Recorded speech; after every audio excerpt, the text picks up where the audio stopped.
Welcome back to my channel. I am Toby from 170, and in this video we are going to take a look into the new patch notes. So in the previous video I have covered the part of optimizations, but in this video we're going to take a look into the patch notes on the GetRocket app and take a look at what they have given the explanations for this part, the festival events, then the Legend of Frostborn's new beta version. Over here I open the patch notes 2.7.0. Okay, so first of all I mentioned that thank you for your patience. The long awaited new version of the Agent is for live version. While a strong individual can fend off thousands of conditions allow for smokers on PvP events. Okay, so they have changed the ultimate victory conditions now on more PvE event instead of PvP. This update also includes all optimizations and balance adjustments alongside the new region of Frostburn. Please read carefully and prepare. Thank you.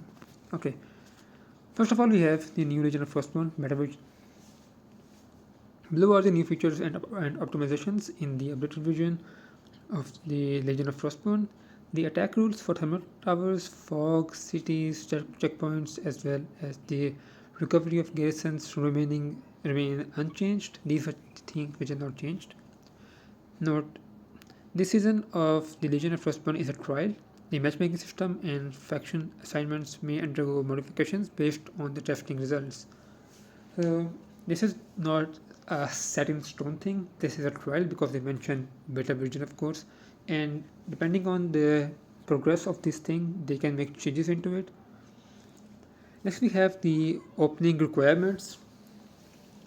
The new Legion of Frostburn will open during the Conquest season, so this is only available in the Conquest. For this it's not available in the seasons or preparation, I believe.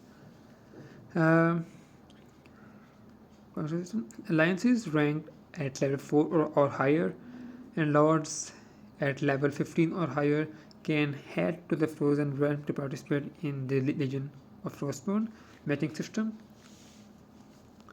Server matching as the ultimate challenge of Legend of Frostborn, the Conquest season will match opponents based on various factors such as Lord power, historical battle performance, Lord activity, the past participation in Legion of Frostborn. This ensures fairness in grouping rules across different strengths. So they're gonna match servers and alliances. The ultimate challenge of Frostborn. Yeah. So matchmaking is gonna depend on your Lord powers factors, then historical battle performance. Like for example, we just fought against 2-5, and then Lord activities. The other activity, I believe they mean the hyperactive, present, and silent status type things.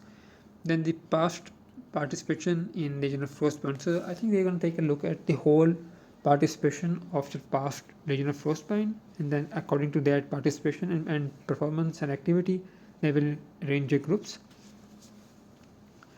After entering the Conquest season, a seasonal loop mode will be initiated. After each round of Conquest season ends, a new round of the Conquest season will begin.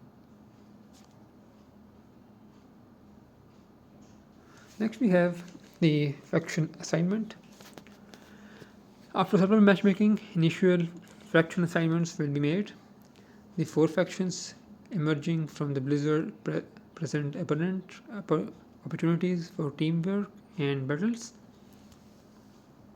First we have the faction selection. So this is basically the whole part which we are basically looking for. Now we are starting the real KVK thing.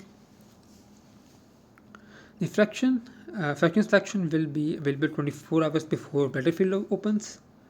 The top 8 alliances in alliance power within the same division will be automatically assigned a faction, while other alliances spawn areas are decided by alliance leaders. Once the alliance leader has made a selection, all lords within the alliance will enter the Frozen Realm aligned with the chosen faction.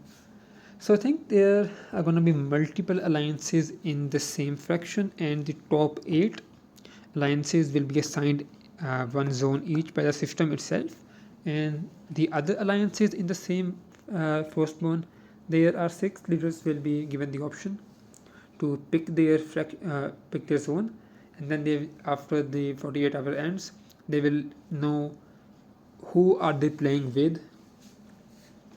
Next we have the faction mark. The system will lock the alliance faction. Choose it 24 hours before the battle, before the start of battle. Lots within the alliance will be marked with the same faction mark as the alliance.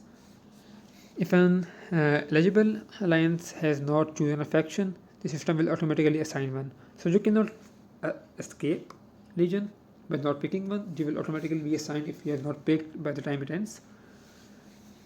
Exceptions.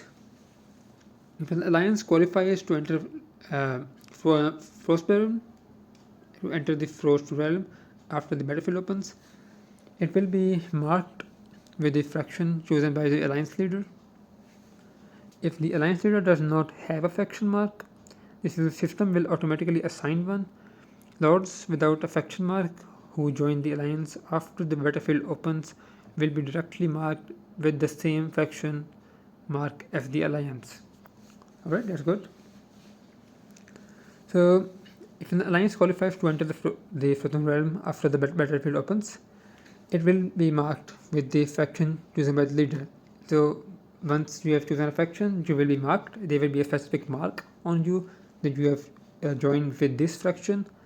If the alliance leader does not have a faction mark, if he does not have a faction mark, the system will automatically assign one. If alliance leader does not have a faction mark, then system will assign one, like they mentioned, they automatically assign one above in point 2. And if a person joins the alliance after the thing has begun, I think they can still enter the Frostborn late, but the alliance that they will join from, they will get its faction mark assigned, and they will not be able to change it like others anymore. Once the faction assignment option is open, you will be restricted from server migration until the end of the war. So yeah, this is kind of a similar situation, but one change here is that you can no longer do that thing when people wait for the matchmakings to open and they jump from the matchmaking window. So once that thing is open, you can no longer jump from your server if you want to fight in another KVK. Although I don't believe that they will be able to see which server or alliance is in which KVK, but that's another thing. Federation system. Establishing and maintaining diplomatic relationships is crucial for the survival of expansion of alliances. The new Legion of Frostborn, the Federation system will replace friendly alliances, playing a more powerful diplomatic role, while the hostile alliances settings remains unchanged. Alright, I don't think this was very necessary because people are already abusing art alliances. Forming a federation, the alliance leader can establish a federation by consuming gems. It will take gems for the R6 to make a federation. A federation can be composed of up to 4 alliances. The leader of the alliance that forms the federation will automatically become the federation leader. The federation leadership can be transferred. Basically, it would work similar to how we make alliances. Formation requirements. Alliances joining the same federation must belong to the same faction. Okay, so you cannot join the federation if it's not in your same faction, and it says faction and not fraction, so I don't think that this relates to your Norham thing. I think you can no longer ally an other server or another faction alliances. Only those who are in your own zone at the beginning will be allowed to join the federation. Next up, we have alliances of the same federation can attack cities, checkpoints, garrisons, cities, checkpoints, thermal tower, donate to garrison, relieves defend players of federation and tax players from other federation together. So it's gonna be a big size alliance where you can do all of the alliance matters, but being in different alliances as well, where you will be working as one team of 500-ish players. Players within the same federation cannot attack each other or each other's thermal towers. This is really good because if you are, even if you're in the same federation and you are trying to defend a thermal tower, now you don't have to worry about that SF is attacking first, so I have to wait for them to call back, or IMPK is attacking first. You can all attack at the same time if you're in the same federation and your troops will not kill each other. This is really, really, really good. Checkpoints between federations can be interconnected. The city's benefits as well as city specialties are shared. All federation players participating in a city can obtain the city's first occupation rewards. This is really awesome. So let's suppose one alliance is holding 10 cities, and in a federation there are 40 cities. So every player in this federation is gonna get 40 rewards, the hourly rewards of the KVK. This is gonna be so good for FTP players. I think this might be the best option that I have seen in this whole update yet. If multiple alliances of the same federation participate in the attack on a city checkpoint, the city checkpoint will belong to the alliance that defeats the last troop of the city garrison. So this was similar to how we are doing it right now. The person who kills the last garrison, their alliance will be owning that city garrison, a wall. But in the same federation, it will be the alliance that does it. That's what they're trying to spotlight here. If multiple, the next one, cities' first occupation points are distributed to alliances according to the percentage of their damage dealt. Nice. Cities' continuous occupation points belong to the alliance that owns it. So there's going to be a continuous occupation point. So for the amount of time that you own a city, there will be points accumulated by it. So I think this is going to be a way in which they will consider the victories in the new season. So there are going to be a lot of things. Okay.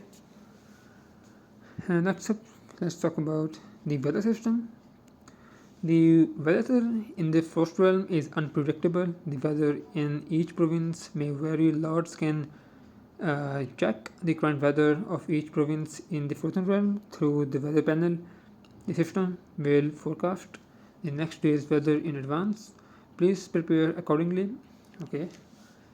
Weather types. Weather is categorized into normal weather, abnormal weather, special weather, abnormal and special weather, while will have various impacts on the battlefield. Specific impacts can be confirmed on the weather panel. There's going to be changes with the weather as well. So maybe this will hinder your strategies. For example, if there is a storm, then you cannot go in that area or something like these, I suppose. Okay. Next up, we have the cities and checkpoints. Cities, the first occupation points, and cities' continuous occupation points are introduced. First, cities' first occupation points are damage dealt. Cities' continuous occupation points belong to the alliance that owns the city, like I mentioned above. You have to own to get the points accumulated. Checkpoints introduced faction checkpoints. The Icefall checkpoints in each faction area can only be occupied by alliances of that faction. Oh. Are they trying to say that we cannot invade each other's zones anymore? This is a bit sketchy. So next up we have the alliance tactics. Alliance tactics can provide powerful battlefield support to all alliance members. Resources gathered by alliance members in Frozen Realm will be converted into tactical points according to the certain ratio. The alliance can activate basic tactics and special tactics using tactical points. Basic tactics are divided into military tactics, expansion tactics, and defense tactics. Different types of tactics have different faction functions. Please make full use of the tactics to create more possibilities on the battlefield. Next up is the special tactics. Special tactics, I think these are new. These, similar in type of basic tactics, are more powerful. are tactics but more powerful. When used properly, they can change the course of the battlefield. Wow, that's concerning. The activation of special tactics is limited. Each activation costs a large amount of tactical points, so use them wisely. Okay, so we can no longer unlock a tactic with point and keep it, but instead we have to make points and buy a tactic to use it temporarily. And once we use it, we have to buy it again for a second use type thing. So overall, this is about all for this video, and this will be the part 1 of the update. And thank you for watching. I'll see you in the next one. Peace out.